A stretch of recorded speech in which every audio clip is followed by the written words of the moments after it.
Hello guys, welcome back to Dungeons and Dragons and another episode of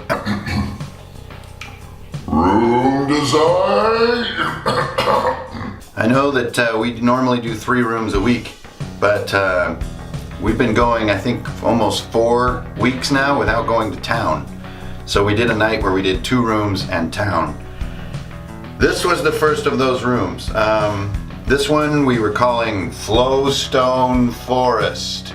The idea was to finally get out of some of the more rigid, hard-edged gray rock rooms and into some gooey, scarier stuff.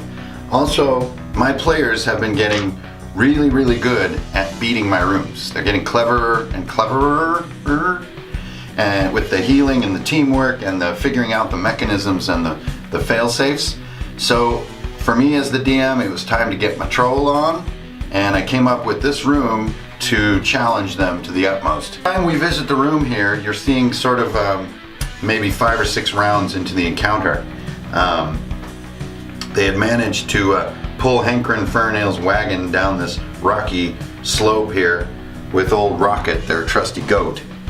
And right as they were getting out into the cave, starting to look around with some torches and so forth, from this gooey hole in the moldy melted stone emerged the dreaded Umber Hulk. So for those of you who have been playing D&D a long time, you know exactly what is up with the Umber Hulk. This is a very formidable creature, and my players are ready for this stuff. They're upper level 3. I think our cleric just dinged level 4 after this night, so we're ready to get into some big crazy monsters. Everything in this room is covered with like slippery goo and slime. So to make any move in this room, you're making dex checks. And if you slip, you'll put your hand on one of these melted rocks here into a gelatinous sort of layer. And anytime that gelatinous layer is disturbed, it will spawn 1d4 little black puddings, like this. So as the players are starting to move into the room, they suddenly realize that one wrong move and they're spawning little mini mobs. By the end of the encounter, we had probably 20 or more mini mobs swarming the cleric, so that got interesting.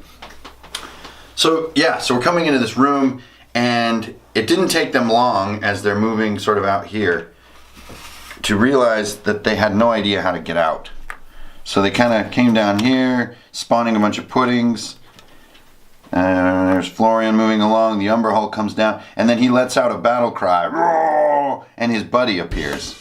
So we've got 2 Umber Hulks, and all these little puddings, and they're like, you gotta be kidding. And right as our druid is coming forward, this is a trope of mine, I always have gelatinous cubes as sort of mucus masses in the Underdark, where they live in a gap that's shaped sort of like they are. So right as they think they've got their hands full, another gelatinous cube. This is the second one they've battled in our campaign, so they know what they're up against. And this time there was almost no way around it. The group was a little bit separated. Boy, did it get hairy in here. So we had some bunch of close calls with the cube. They eventually beat the cube. At one point, our rogue was totally engulfed by the cube. The 66 acid that you take on the second round was a pretty low damage roll, so he survived that. That was crazy. They got rid of the cube. They broke into the sort of the second half of the room, so to speak.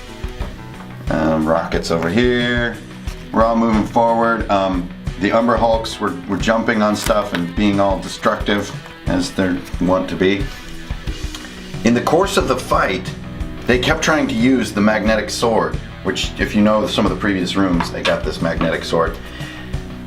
By terrible sequence of unfortunate events, one of the Umber Hulks, one of them was down here fighting, wound up with the sword, and he attempted to use it and smashed this wall into oblivion. So we had the sword kind of right here, Umber Hulk's down here, characters were down here. By this time, the wagon had been destroyed, which I was like, you guys, come on, I made a coolest little battle wagon, and like the second night you have it, it's destroyed, so that's not cool. Anyway, so this was about where the map got toward the end. Then Twigs, our druid, who's always sort of our investigator character, suddenly noticed 2 things. One, This is a hovering dwarven stone, so they could move it around to block small spaces and use it as a general defensive aid. And she also realized there's no way out. There's no exit to the room. This is the first time I've ever done a room with my group where the exit wasn't obvious. So I had a DC 25 search check to try to find the exit, which is hidden in the slimy stones here. So they keep fighting, The Umber Hulks are lethal. They dig down into holes and reappear. Every once in a while they take a shot with the sword. Everyone's on like 1 hit point. Rocket goes down.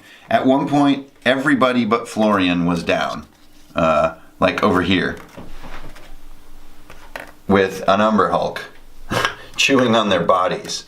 And basically Florian kind of freaked out. He had like a swarm of puddings chasing him around the room, and spiders. By the way, that's another little side fact, is that these gooey stones here, if they take damage, even more than like 6 damage, they'll burst open and they're filled with colonies of spiders. So the Underdark is a terrible, terrible place. So he's all by himself, and he kind of just lost it, and he dragged his sword all along the membrane of this wall, basically to call out all the puddings. So, suddenly, I don't even know if I have enough dice for this, but there's just zillions of them, a swarm, and he's trying to swarm them onto the Umber Hulks, because remember, puddings don't discern between friend and foe. He drags his sword all the way along this wall, and in so doing, I think he like rolled a 20 on it and rolled a 20 on the charisma check and stuff. He discovered that there is a tiny hidden gap in the wall right here. This is amazing, because he had basically given up on finding the exit and inadvertently found it. So he used his like group heal, he manages to get everybody up. Everyone's getting out the little gap and escaping. There they go. So now it's just Florian, the Umber Hulks, and our goat, Rocket. So in one of the best moments that our campaign has seen yet, Florian does not escape the room and instead goes back by himself to save the goat. So he goes back, uses a heal spell, grabs him, and they manage to avoid one of the triple attacks that the Umber Hulks deliver, and they slipped out alive. This was probably the biggest battle encounter that we've done yet. It took probably 2.5 hours to resolve the whole room, and we've never had as close a call to a total party wipe as this one. That was within probably 1 hit on Florian, and we had a complete wipe, and a brutal wipe too, with all the mobs still up and like 2 Umber Hulks still up. It just holy wow. Now I think by the end we did take out one of the Hulks. So there's a nice XP farm there, but one of them survived, indubitably. So right beyond the gate is the next room, and that was it for Flowstone Forest. Not only did we create a great, huge, super deadly battle here, but one thing that I'm always looking for in my rooms, and you should definitely try it in your campaign, is when you introduce constants or tropes or themes, reuse them and be consistent with them. So now we have 2 at play. One is magnetic dwarven ore. So anytime you see this kind of gold coated ore, these things can be moved with strength checks, and you can reconfigure the room to help you. The second one is now we have these little guys. These are flowstones. So I can put these in any room, and I get a little black pudding spawner, and if it gets shattered, I get a nice little crowd of spiders. So it keeps players from being clumsy. If you want to make some of this stuff at home, I made all the flowstone sculpture with this crazy stuff. It's called Great Stuff. It's like this spray foam goo that expands and it's kind of crazy, droopy dog poop looking stuff. It's really great.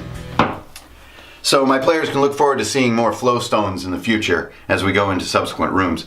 But this was great. We've got a tribe of Umber Hulks, so we're going to be fighting Umber Hulks for probably the next 2 or 3 nights. Spoiler alert for my players there. That's about it for Flowstone Forest, so I'm going to get out of here and finish my coffee, and I'll see you guys next time. Strength, honor, and beer!